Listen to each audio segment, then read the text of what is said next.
esta es la policía que desde el primer momento puso su mirada en Maje, en esa viuda negra que ha ilustrado, que ha protagonizado esa película, una de las últimas creaciones de Netflix, que ha tenido como productor ejecutivo a uno de los creadores, o al que llaman el rey del true crime español, el rey del true crime. Muy exagerado eso, muy exagerado. Bueno, el caso Asunta... Bueno, Conde. Es una... Conde me parece bien. Bueno, vale. Es Ramón Campos. Yo creo que lo penúltimo era Caso Asunta, ¿verdad? El que caso también Asunta. Una producción bueno, de ficción. En cuanto a True Crime, hicimos el caso Alcácer, el caso Asunta, el documental, 800 metros sobre los atentados de las Ramblas, ¿Sí? y cómo cazar a un monstruo, que fue un documental en Amazon. ¿Por qué no fuisteis a serie? Pues porque el caso era un caso muy sencillo en realidad. Cuando empiezas a analizar el caso, nosotros lo primero que hacemos es vemos si queremos un documental, serie o película. Y tiene mucho que ver con los giros que tenga. Y este caso era muy sencillo, solo que la dificultad era dar con el culpable. Sí. Pero no hay twists que te puedan ayudar a crear lo que nosotros llamamos cliffhanger. Por ejemplo, sí. Bueno, el caso Asunta es que tenía demasiados. Sí, es más, ha pasado el tiempo y sigue habiendo demasiados. Sí, bueno, el caso Asunta lo difícil era ordenarlos, porque pasaban en paralelo. Entonces era cómo le contamos al espectador todos estos giros. En este caso no, en este caso era una chica convence a un pobre desgraciado de que cometa un crimen y la policía solo tenía que encontrar a ese pobre desgraciado. Debo decir que el personaje que hace él, me parece, es que además se parece al de verdad. Mucho. Porque la belleza, pues, Ivana Vaquero es una cosa extraordinaria. No es la valenciana enorme, que parece que se apodera, Sí. pues un mujerón, pero tipo Tania Dori, ¿sabes? Este género enorme de vedette. Y entonces, claro, el pobre diablo que en la vida se las había visto tan gordas, pues tú lo ves que está sometido y dice mata, como se le dice tírate por un barranco, si hubiera tirado por un barranco. Exactamente. A nosotros, alguien de la parte judicial del caso, que hablamos con muchas personas, tanto policial como judicial, nos dijo, esta es la demostración de que una buena persona puede cometer un asesinato. Sí. Es decir, hay un clic en el que alguien te convence de cometer un asesinato porque él estaba convencido de que la estaba salvando. Sí, porque ella se quejaba, claro, que la mataba, que le la pegaba, maltrataba, que él bebía, que era todo mentira. Pero él se lo Un creyó pobre todo. chico, sí. Porque se lo quería creer, porque por primera vez en la vida una mujer imponente Se fija en él. se fija en él y le pedía ayuda. Claro, por eso queríamos hablar nosotros también en la película de la crisis de la mediana edad.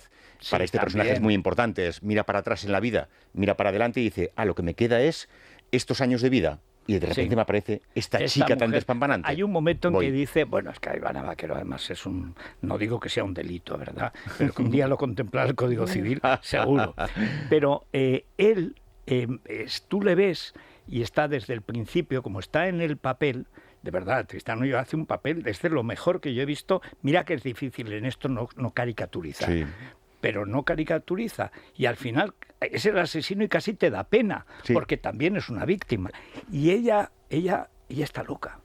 El problema es que eso él no lo ve porque es tan guapa, es tan aparente, se hace tanto la víctima, lo hace tan bien. Yo no sé, ahí apuntéis un poco al principio, esto de un mundo de los legionarios, ultracatólico, pero en realidad ella era ultrapecadora. O sea, claro, era pero fíjate, ella viene de una familia que pertenece a una congregación religiosa. Que eran los Kikos, ¿no? No, era una congregación religiosa, no me acuerdo ahora ya, porque hace mucho tiempo que lo escribí. Pues parecía que eran los neocatecumenales. Es algo parecido, que sobre todo promulgan la sacralidad del matrimonio. El matrimonio es sagrado. Sí. Eso explica mucho de por qué alguien prefiere asesinar a divorciarse. Prefiero ser viuda divorciada. Y él también viene de una familia muy religiosa. Él estuvo con su primera novia, él con 19 años pesaba 120 kilos, era un hombre muy religioso también. Y yo creo que de alguna manera habla de la doble moral en ciertas partes religiosas o ciertas secciones de son sectores sectas, de la religión. En la práctica actúan como en una secta y pasan de una secta a otra, pero de dos personas. Bueno, además, porque ella se convierte en la sacerdotisa de su propio culto y lo borda. Acotada en un mundo en el que estudiaba con las chicas, no lo dejaban salir, no lo dejaban entrar o estar con chavales. En el fondo, y nosotros queríamos contarlo, sin evidenciarlo, pero contárselo al espectador, de este tipo de personas que viven en un control religioso muy férreo y que cuando salen de ahí tienen como una adolescencia tardía. A los 20 años explotan. Porque han estado reprimiendo a los 15 y a los 20 surge. Pero sin embargo yo te he leído que no querías que tuviera que ver con la sexualidad, sino con el ansia de prosperar, de tener más, de esa ciudad de las artes, de tener riqueza, ¿no? Es que en estar realidad con señores habla con de, riqueza. habla de yo salto con 20 años y descubro la libertad y quiero vivir, y eso explica muy bien las cartas que se escribían, que son adolescentes, un poco ñoñas, quieren vivir lo que no vivieron, y también de esa parte de las redes sociales, de con qué sueño ser. ¿De dónde vengo? Vengo de Novelda. ¿Y yo qué quiero ser? Quiero un chico más guapo, quiero ir a discotecas, quiero mejor ropa, quiero mejor piso. Ella, de alguna manera, aspiraba todo el rato, y es uno de los grandes peligros del mundo en el que vivimos. Sí. Bueno, hay que decir que no se cortaba. Es decir, que a sus amigas se lo decía. Sí. No, si este tío no me gusta nada, el que me gusta es Menganito, que es un cuerpo, no sé qué, pero este me viene bien. Incluso no hablo muerto, nunca del crimen. Pero si es No, que no. estaba muerto y ella seguía hablando con sus amigas con un tono. Es interesantísimo lo de las llamadas que emitís. Una parte son reales y otra parte son No, ficcionales. pero la Hacemos una mayor mezcla. parte son reales. Hacemos una mezcla, eso es. porque en el caso Asunta teníamos mucho material audiovisual. Aquí solo teníamos material de audio, y queríamos jugar con el espectador para decirle, no sabes dónde está la frontera entre la realidad y la ficción, porque las llamadas son tan locas. Lo que se dice con la amiga, y algunas que no pudimos utilizar por cuestiones legales. Hay una llamada con la madre que para mí es fascinante, en la que la madre, que es una persona religiosa, y la hija, que viene de esa educación, hablan de sexo. Sí, además en unos términos crudísimos. Crudísimos, que yo me imaginaba hablando con mi madre así, decía, en mi vida me podría imaginar algo así. Ya. Y ellos hablaban con esa naturalidad después del asesinato. No es que hablasen antes del asesinato, creo que lógicamente no hay grabaciones anteriores. Entonces, para mí será también de las claves importantes que el espectador nunca supiera dónde estaba la realidad y dónde estaba la ficción. Y también de eso hablamos mucho con Tristán, en esa parte de caricaturizar o no. Yo le decía, tiene que ser real. No, era real. Y lo que trabajamos muchísimo con los dos fue la entonación. Salva tiene una entonación muy especial, sobre todo en la conversación, lo trabajamos mucho en la conversación con el amigo, cuando va con los neoprenos, que es casi ridículo. Sí, pero ¿sabes? sin llegar a eso. Pero sin llegar a eso. Da pena. Es Eso un tío que es un pobre diablo, un pobre asesino. Sí, un asesino sin duda. Pero un asesino además lo que sabes además desde toda la vida, claro. y además ves que no va a ser feliz jamás, Desde el que primer luego se fotograma. dará cuenta de que ha sido manipulado, etcétera. Pero el personaje de ella, claro, la niña esta es una preciosidad. No es el tipo de mujerón que era en realidad Maje. No. Pero por alguna razón, claro, todavía parece más el regalo que le hacen a este señor mayor, de pronto, de una preciosidad de 20 años, que parece que tenga 18, y que le ha venido Dios a ver. Entonces el tío hace lo que sea. Lo que sea. Está cansado de su vida y de repente le aparece este regalo. Bueno, iba arreglando las tuberías, la cocina. Era chacha para todo. Es que le hacía la compra, le limpiaba el coche, le arreglaba la casa. Estaba rendido, sí. Totalmente. ¿Es verdad que os pasan desde el Departamento Judicial, de Policía o de la Investigación unas cintas para que vosotros las limpiéis? Sí, mi primer contacto con el caso, es mucho antes de que se haga famoso, es porque desde la parte judicial nos contactan para pedirnos a ver si podemos limpiar con nuestros medios técnicos en Bambú la conversación que tienen en la cafetería. Es una conversación que se graba. Mucho ruido. Muchísimo ruido, con tazas, con gente gritando, máquinas tragaperras. ¿Y no va con una nota de aquí tenéis serie? En principio no, pero claro, yo en cuanto escuché esa conversación, más o menos lo que se intuía, y empecé a pedir, ¿alguien me deja escuchar algo más? Acabé teniendo las 3.000 llamadas. Y me pasé desde casi más o menos como los tiempos desde el asesinato, desde agosto hasta enero, con mi madre, que tiene 80 y pico años ahora, los dos como si fuera una telenovela. Mi madre se sentaba a mi lado y decía, pon otra. A ver. Y entonces escuchábamos la siguiente llamada a los dos y yo iba apuntando y mi madre iba calcetando a mi lado diciendo, ¿pero cómo le puede decir estas cosas? Y en el momento que me doy cuenta que mi madre se engancha a ese, dije, ya está. Aquí hay una historia. Sí. O sea, eso es una cosa... Es genial. Que me recordaba en historias de la radio, en las grandes películas españolas, cuando hay un señor que va a un concurso. Y entonces dice, ¿quién marcó el gol que dio a España en Amberes y tal? Yo, Pichirri, yo. Bueno, pues lo mismo. Es decir, pero entonces sí, con mi madre. Ahí vi que funcionaba. Claro. Bueno, pues esto... Y te imagino que les da un sueldo a tu madre. Bueno, le doy un sueldo ya de por vida, pero siempre la utilizo como test. Mi madre es mi gran test, mi madre y mi hermana, en realidad, y mis amigos de Noya, que son alguien que son amigos que no tienen nada que ver con lo audiovisual. Entonces, cuando estoy haciendo una historia, cuando estoy pensando en algo y voy a Noya, que voy una vez al mes, ceno con ellos o ceno con mi familia, les cuento lo que estoy haciendo. Y a ver qué... Y es muy diferente cuando te escuchan, pero sigue la conversación, que cuando todos hacen... Paran, uy, espera, ¿y esto? ¿Y qué más? ¿Y qué más? Ahí ves que hay algo. Lo truculento gusta. Y sin embargo tú le pones unas puertas a ese campo bastante importantes, ¿no? No todo te parece que sea posible grabar o emitir o contar? No, ¿Hay unos límites? Bueno, yo vengo de formación periodística, yo tengo una moral y una ética muy, muy férreas. Y yo tengo muy claro que la crónica negra tiene que existir. Es parte de nuestra historia, viene desde Grecia.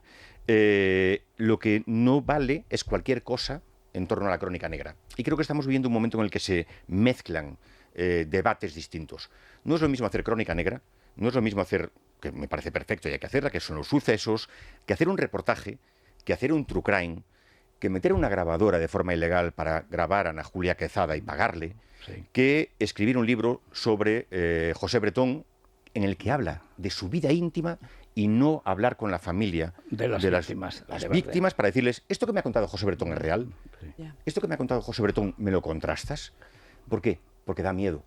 Da miedo ir a la familia de la víctima de Bretón para decirle, mira, llevo no sé cuántos meses grabando. Porque sabes que estás aprovechando el dolor de esa familia, que al fin y al cabo hay muertos de por medio, ni digamos si hay niños, y tú vas a sacar dinero de eso. Entonces creo que hay muchos debates abiertos que se mezclan un poco por el clickbait y porque todo el mundo quiere hacerlo muy rápido. A mí me pasó con el caso Asunta. Coincidió justo en nuestro estreno con el intento de grabación del documental Ana Julia Quezada, salió la madre del pequeño Gabriel, lógicamente, a decir que eso no podía ser, y la gente ya mezcló. La madre del pequeño Gabriel habla contra el true crime. No, hablaba contra ese caso en concreto de una productora que estaba grabando a una asesina en la cárcel pagándole, que me parece que es detestable. Bueno, es que es como pagar el crimen. Claro. Es darle dinero al asesino. Y además porque es asesino, claro. Si no, no le pagarían. No, pero tenemos otros casos. El Rey del Cachopo. Tú ves el documental del Rey del Cachopo y es un documental en el que durante 2-3 capítulos le estás dando voz a un asesino que miente permanentemente durante todo el documental para al final en una leyenda decir todo lo que dijo era mentira. Ya. Cuando ya la gente ha quitado la... Claro. Sin embargo, en Alcácer haces lo contrario, no has querido hacer una ficción precisamente por eso, ¿no? Por un caso que es que Alcácer yo llegué, fíjate cómo llegó a Alcácer. Yo, bueno, lógicamente viene de toda nuestra vida, desgraciadamente, Alcácer. Para mí era el caso paradigmático.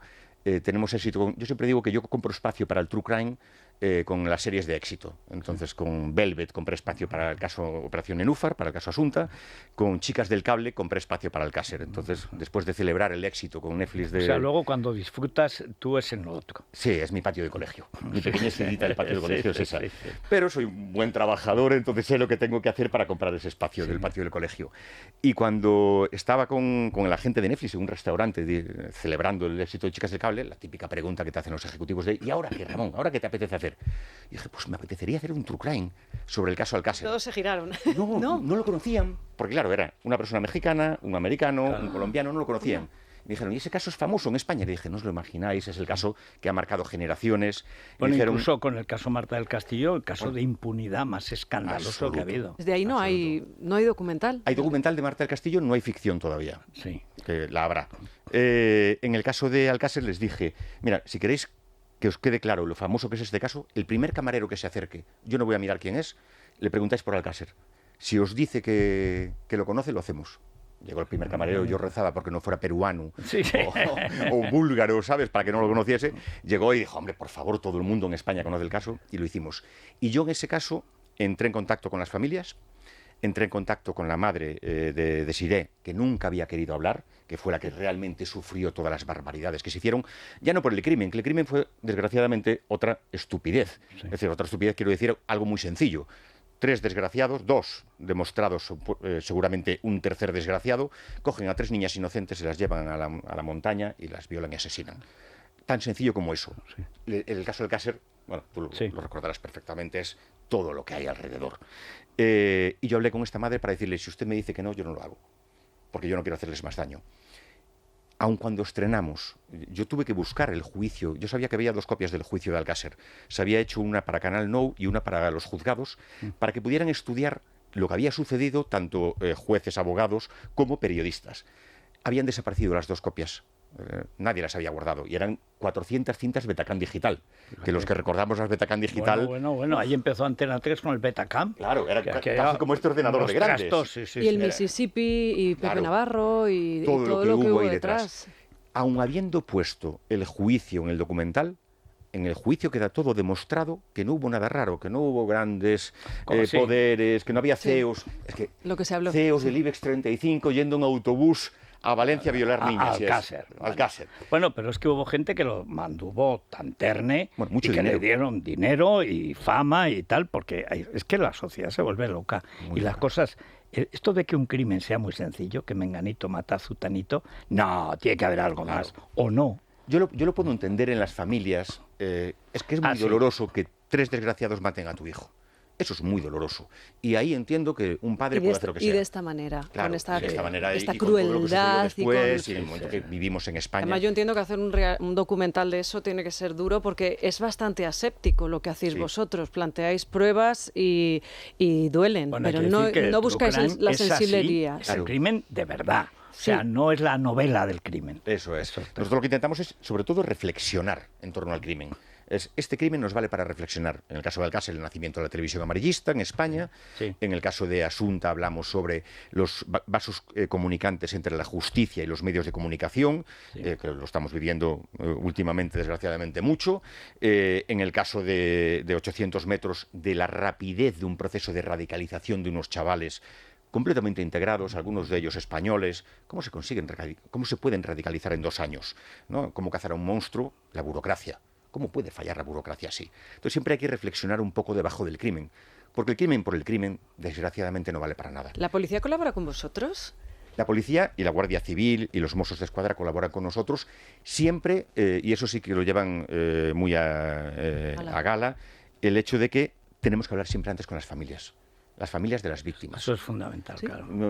Si tú quieres hacer Diana Kerr, a mí me lo propusieron, lo primero que hice fue hablar con Juan Carlos Kerr. Juan Carlos Kerr me dijo que no, y yo dije, de aquí me salgo, yo no tengo nada que hacer aquí. Lo siguiente es ir a hablar con la Guardia Civil, si el padre te dice que sí o la madre.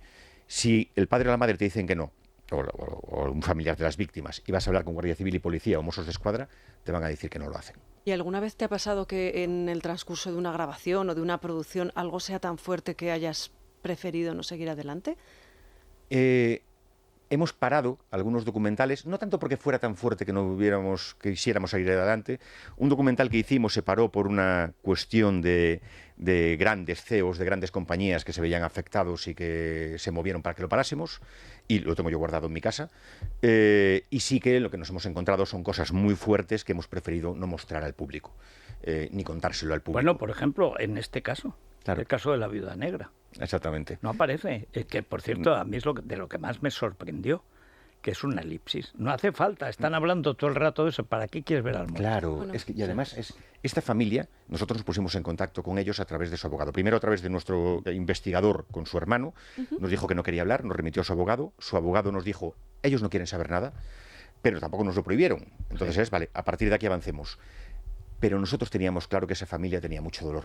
Sí. Entonces, ¿para qué vamos a contarle a una madre cómo estaba su hijo tirado en un parking asesinado? ¿Y ella? ¿Ella ha querido participar o se ha quejado después del No lo resultado? sabemos, no hemos entrado en contacto. No entro en contacto con asesinos. Muy bien. Solo lo hice una vez y porque quería entender algunas partes, que fue con Rosario y Alfonso. Ahí sí que entré en contacto con ellos porque tampoco tenía forma de contar qué había pasado ahí. Para mí era muy desconcertante qué había sucedido ahí, y entré en contacto con ellos porque también yo tengo mis dudas, aunque tengo grandes amigos en la Guardia Civil que me dicen que no hay duda ninguna y la verdad judicial es esa, que no hay duda ninguna. Yo tengo mis dudas de cuál es la participación de Alfonso exactamente en el crimen. Sí. Yo creo que tiene algo que ver, pero no sé exactamente cuál es. Y para esa investigación sí que necesitaba. En algo como Maje y Salva es que no hace falta hablar con ellos. Está claro. Sobre todo porque te van a mentir. Te van a decir que ella no lo hizo, que lo hizo él te va a decir cualquier otra cosa. Me volvió loco. Eso es. Sí, y luego vienen los bálsamos tipo Velvet. Ahora estás además con una historia absolutamente diferente que tiene que ver con la música, con ACDC, con las rondallas, ¿no? Las rondallas de la zona sur de Galicia. Es una cosa muy curiosa. Un día, viendo vídeos de Galicia, me encanta, bueno, como puedes ver, soy muy gallego, viendo vídeos de Galicia me encontré un vídeo de una rondalla, la rondalla de Mos, que es un pueblecito al sur de Galicia, en el que tocaban con bandas, con instrumentos tradicionales, 100 personas, ancianos, niños, de todo tipo, AC/DC. Y dije, ¿qué es esto? Está sonando. Y me puse en contacto con ellos, hablé con Dani Sánchez Arévalo, que es un director, y dije, aquí hay una historia, aquí hay algo que contar. Nos fuimos allí y es algo muy curioso, porque es un fenómeno que sucede en el sur de Galicia, en la zona de Pontevedra, 15 rondallas, que la rondalla es una agrupación del pueblo que se forma en septiembre hasta enero, Y esas 15 rondallas compiten en un festival al que asisten 15.000 personas de público por ver quién es la mejor rondalla. Y ahí hay película. Hay una película que estrenamos en enero con Dani Sánchez Arévalo, Javier Gutiérrez, Tamar Novas, Touriñán, una comedia con este punto de las comedias británicas, con un trasfondo social, pero en torno al mundo de las rondallas. A ti en Netflix directamente te dicen que sí a todo. No, ya me gustaría, ya me gustaría. Yo siempre digo que la gente piensa que sí, pero yo pico mucha piedra y llamo muchas veces para que me compren una serie o una película. Bueno, yo creo, Ramón, que tenemos que ayudarle. O sea, Ivana Vaquero yo creo que no necesita mucho, pero nunca sobra. Bueno, o sea, no, ¿cómo cuidamos la piel? A ver, que estamos en un momento delicado. Pues hoy os traigo el contorno de ojos de Mediterráneos, que es como muy versátil porque trata tanto ojeras como bolsas como arrugas. Os cuento, tiene Ruscus aculeatus, que lo que hace es mejorar la microcirculación de la piel, pues sobre todo las ojeras se forman por la extravasación de los glóbulos rojos, como la piel es mucho más fina, pues es más visible. Y luego también tendríamos la centella asiática, que tiene el mismo mecanismo de acción, y luego para tratar las bolsas tenemos el ácido gálico, que lo que hace es mejorar la circulación prolinfática, y luego la centaurea cyanus, que también desinflama, y el propio rolón del contorno de ojos, que es frío, al pasarte la bolita metálica, pues también te quita la bolsa. Y luego, pues para tratar las arrugas tenemos la tecnología Novial, que es ácido hialurónico de tercera generación, que rellena e hidrata en profundidad. O sea, súper completo. Te lo aplicas ahí con el rolón y en nada... ¿Puedo decir una cosa? Sí, lo que quieras. He estado en muchísimas entrevistas de radio, colaboro con Onda Cero, con Rafa Latorre, ¿Sí? Hago muchísimos. Nunca había visto nadie contar esto sin leer. Fue de memoria. De memoria. ¡Qué bárbaro! Sí, es farmacéutica, vea, sí. Me parece fascinante, chapo, me encanta. Aquí. Es que Pues Onda nada. Cero tiene mucho que aprender. No voy a tirar piedras contra aquel tejado que también es el mío. A Rafa Latorre- Rafa Latorre le es de tenemos- toda la vida. Rafa Latorre fue becario mío. No me o sea digas. que sí. Pues somos- Pero ¿Cómo vamos, crees que se ha hecho tan bueno? el Ah, sí, claro, claro, no, eso el explica muchas becario cosas. ha superado a los maestros, de Rosana la Vida también ha superado con Qué creces a maravilla. los maestros. Sí, pues porque somos amigos desde hace muchos años porque mi exmujer, su hermana son amigas de la infancia, Sí. es de Pontevedra. Bueno, sí, claro. Es ¿Sabes ya? de La lo- mafia gallega. Bueno, De por lo cierto, mejor. esto de las rondallas de Mosa es donde Aranza Portavales ha puesto una de sus novelas. No me digas. Sí, Claro que sí. es Ah, pues la voy a verdad. buscar. Es La voy a verdad, es buscar. verdad. Otra true crime. Sí, que la tuvimos aquí, Sí. yo la descubrí y digo, ay, pa. O sea, pues es la- que hay cosas buenas, pero como en el fondo aquí no se respeta nada, tiene que venir un pitch inglés que te hable de la campiña de Sussex. Sí, sí. Pero campiña de Galicia. O sea, Absolutamente. Bueno, pues Ramón Campos, gracias por muchas venir. Esta gracias, también es tu casa. Gracias, Viuda Bea. Negra y Nos mucho vamos, más. Eso nos es. vamos Hasta mañana. rápidamente a ver que son las 12 y un minuto. En este minuto seguro que algún delito ha caído. ¿Algún disco duro en abierto? Sí. Y alguna cerrado. cabeza abrirá, O no paso cerrado. que vamos. Bueno, hasta mañana a las 6. Pásenlo bien.